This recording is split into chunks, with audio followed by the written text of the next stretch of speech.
مصيري للشاعر عبد الرحمن بن بديان.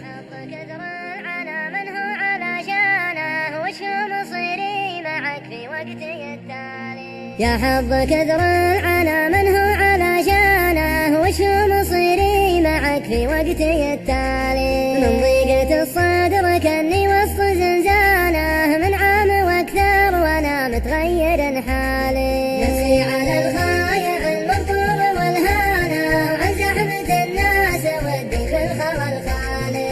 تغيب عني هموم القلب واحزانه، لغاب عن تغطية الانسان جوالي. سوانك الجبل المطرش مليانه، لكن وين الخوي اللي على بالي؟ اللي يصون الصداقه معه من صانه، ما هو بمره رخيص ومره غالي. بيني وبين صداقه ود وميانه، وما تهيا قطعت الفرجه الحالي. ما دام نفسي على المنهاج نشطانه، بذيلها جل وقتي وارخص ريالي. اقطع في جوج الخلا واشوف حيانه، واسج في كل خبت ما به زوالي. الخبت عندي ولا السدى وشيبانه، خص اللي جيت راض نبته اشكالي. صفات الطير الحمامي كاسر الحانه، وشمس العشي مالته وخلفني ضلالي. وارتاح الارخاء ظلام الليل جنحانه، وقويت جمر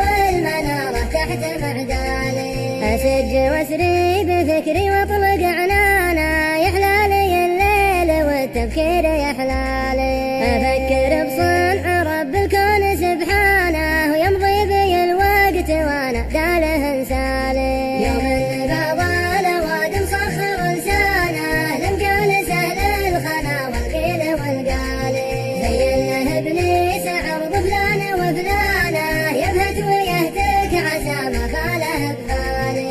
صحيح بعض المجالس ما لها خانه، والبعد عنها بجو الوحده اشوالي. تغيب عني هموم القلب واحزانه، لغاب عن تغطية الارسال جوالي. لغاب عن تغطية الارسال جوالي.